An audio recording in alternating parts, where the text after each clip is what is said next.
Good morning, সুপ্রভাত। সবাই কেমন আছো? আশা করছি সবাই খুব ভালো আছো। গ্রামের কন্যার নতুন একটি পর্বে তোমাদের সবাইকে অনেক অনেক স্বাগত।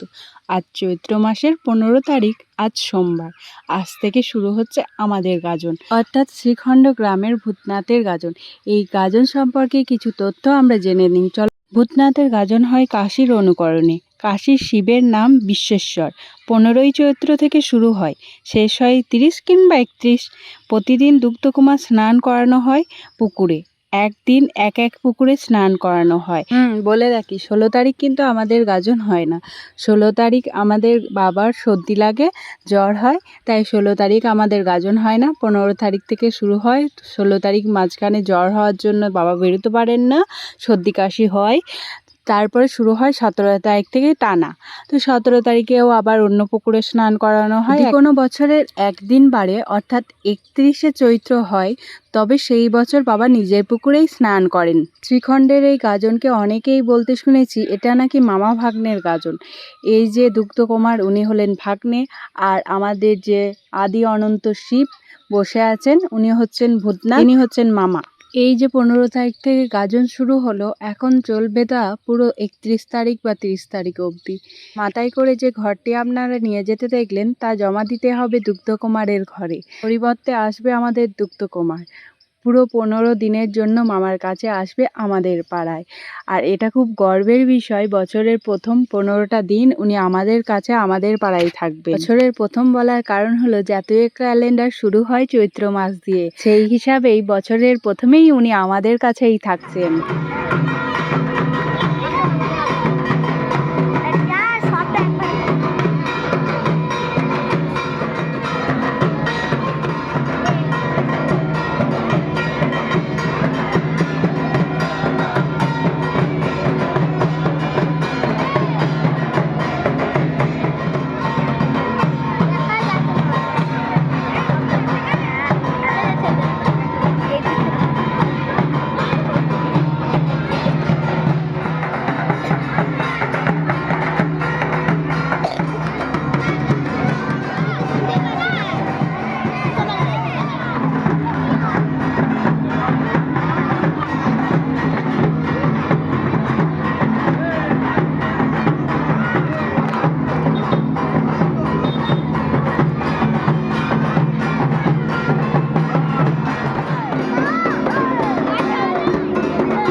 এখন যাকে দেখছেন, ইনি হলো দুগ্ধকুমার। দুগ্ধকুমার হলো একটি শিবলিঙ্গ। দুগ্ধকুমার নাম বললে সবার মনে হতে পারে এটি সাদা ফটফটে শিবলিঙ্গ, কিন্তু না, এটি একটি কালো পাথরের নির্মিত শিব মূর্তি। শ্রীখণ্ডের ভূতনাথতলা শিবলিঙ্গের প্রতিনিধি হলো দুগ্ধকুমার। কেননা ভূতনাথ নিজের স্নানযাত্রা যায় না, গ্রামও ঘোরে না, তার বদলে দুগ্ধকুমার স্নান যাত্রায় যায় এবং গ্রামও ঘোরে। তাই তো ভূতনাথের পাশাপাশি দুগ্ধকুমারের এত সুনাম। এই দুগ্ধকুমারকে স্বপ্নে দেখেন রাঘব সেন, কাশীধাম থেকে শ্রীখণ্ডে নিয়ে আসেন। এখন প্রশ্ন, দুগ্ধকুমারের আসার সময়কালে রাজনৈতিক মেরুকরণ কী রূপ ছিল?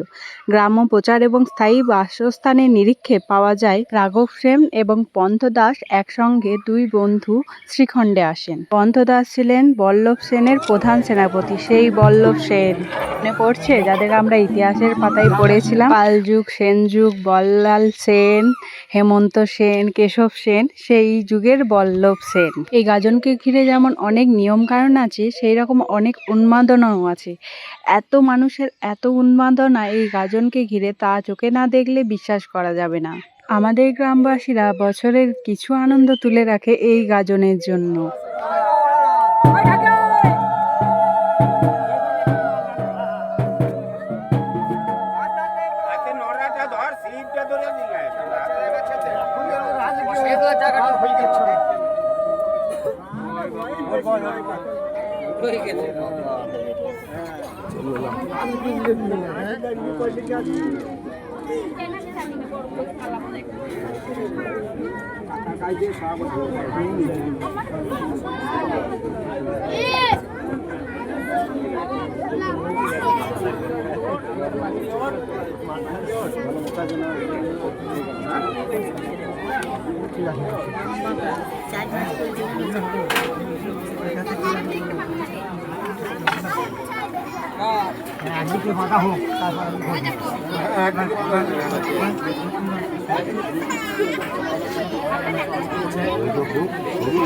তোমার বলবে না দেখবে দেখে যাবে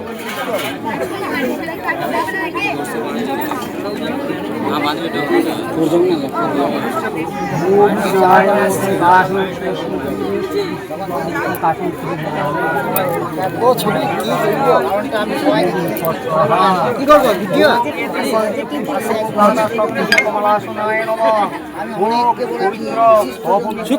পবিত্র বা সর্বহতে বা যা করণ্যে কুণ্ডলিকাক্ষ নমস্তি সরস্বতী নর্মাদা কৃষ্ণা আদি সদা বিষ্ণু পরম পদ্ম প্রশান্ত সুরায়া জীবা ওম বিষ্ণু ওম কর্ম কুল তনু গজেন্দ্র লম্ববদরং সুন্দরং প্রসানন্দ মদকন্ধলুব্ধ ব্যাল্য মণ্ডস্তরে নন্দঘাতে ধাবিত দৈব পুরাস্তং ওম গাঙ্গনসায় নমঃ গণসায় নমঃ ওম নিশিদ্রায় স্বপন রায় ধন্বন্তরী গোত্রায় শ্রী শিবায় নমঃ ওম নমঃ ওম নমঃ ওম প্রদীপ চৌধুরী শক্তি ঋষি পুত্রায় দয়াময় দুঃখ কাশ্যপ পুত্রায় ওম নমঃ ভূতনাথায় নমঃ ভূতনাথায় নমঃ ভূতনাথায় নমঃ এতে গন্ধে পুষ্টি ওম গাঙ্গনসায় নমঃ ইয়াগচ্ছ ইয়াগচ্ছ ইয়াগচ্ছ ইয়াতিষ্ঠ সংকাশনস্তু এষ পদ্মং ওম গাঙ্গনসায় নমঃ চারটা দাও চারটা দাও এষ পদ্মং ওম প্রায় নমঃ এষ পদ্মং প্রায় নমঃ হে দেবন্দে পুষ্পে ওম নমঃ ওম পানীয় আজন্যং নমঃ পানীয় জলং নমঃ হে দে গন্ধায় শ্রায় নমঃ ওম নমঃ পায় নমঃ হে সুপায় নমঃ ফল মিষ্টান্ন নিবেদনায় নমঃ এষ সচন্দ্র পুষ্পায় ওম গাঙ্গনসায় নমঃ গণসায় নমঃ গণসায় নমঃ ওম ধৈনিত্যং মহেশং রজতগিরিমাং চারুচন্দ্র রত্নাকল্পে জলায়ান পরশুমিগ বরাহ হিতেস্তান প্রসন্ন পদ্মাসীনং সমন্তম্বর্গণে ব্যাঘ্রবৃত্তি বিশ্বজং বিশ্ববিজয় নিখিলাবায়হরং ওম ইতি নিত্যং মহাদেবায় নমঃ ইয়াগচ্ছ ইয়াগচ্ছ ইয়াগচ্ছ ইয়াতিষ্ঠ সংকাশনস্তু এষ অদ্যং ওম শিবায় নমঃ এষ শিবায় নমঃ এষং স্থানীয় জলং ওম শিবায় বন্ধক ওম শিবায় কৃষ্ণম সংকাশনং কার্ষপ্যাং মহাদম্পতি দণ্ডন্তি পাপেক্ষ প্রন্তিবাক এতে বন্দে পুষ্পে ওম শিবায় নমঃ হে দেবন্দায় নমঃ শিবায় নমঃ আয় নমঃ ওম নারায়ণ নমস্তুতে একটা গাম লাইলে ঠিক জানো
তখন দেখলাম মনে হয়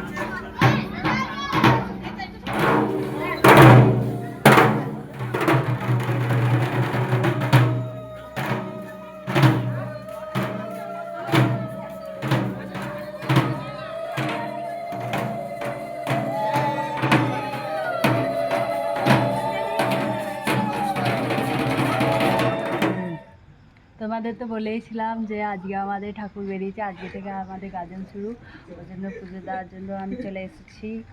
ঠাকুর এখন আসছে, ধূপকাঠি মনে হয় শেষ হয়ে যাবে, ঠাকুর আস্তে আস্তে আবার একটা ধূপকাঠি ধরাতে হবে। চলো ঠাকুরকে পুজো দিয়ে নিই, তারপর তোমাদের সাথে কথা হবে। বাবা যেত না তখন বসে গাজন হতো তখন ভক্ত জয় বাবা যাই থাকো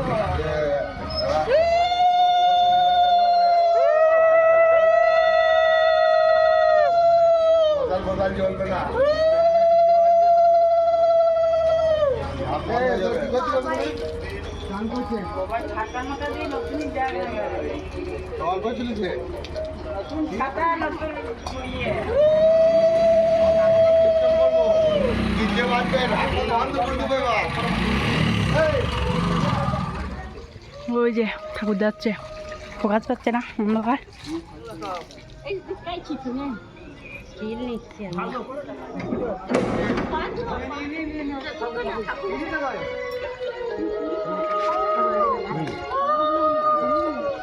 আরে না না সিচুয়েশন সবাই নিজে কন্ট্রোল করা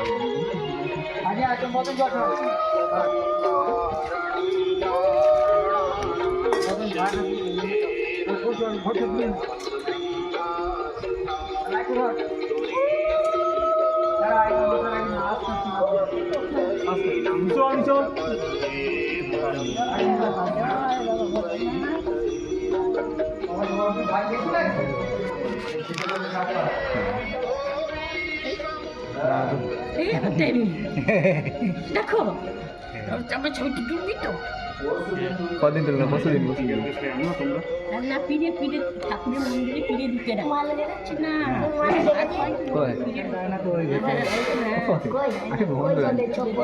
হাত চলে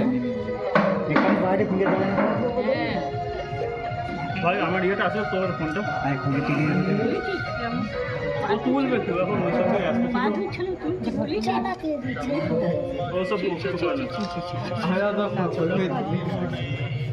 তাহলে ভিডিওটা আজ এখানেই শেষ করলাম, দেখা হচ্ছে পরবর্তী একটি নতুন পর্বে। সবাই ভালো থাকবে, সুস্থ থাকবে, সাবধানে থাকবে। আর গাজনের পর্ব দেখতে হলে অবশ্যই চ্যানেলটিকে সাবস্ক্রাইব করে পাশে থাকবে, লাইক করবে, কমেন্ট করবে, শেয়ার করবে। ভিডিওটি যদি ভালো লাগে একটি লাইক করে দেবে। চলে গেল, উঠে পড়লো, ঢাকির হাতে করে হাজির আসছে। ঢাক ভিজে যাবে এই ভয়ে ঢাকি এখনো বেরোয়নি। কটা ঢাক ছিল? ও জল তো অনেকক্ষণ ছেড়ে গিয়েছে, তোমরা বাজাওনি কেন? আর একটু হলে পুজো দিতে পারতাম না। হ্যাঁ চলে যেত ঠাকুর।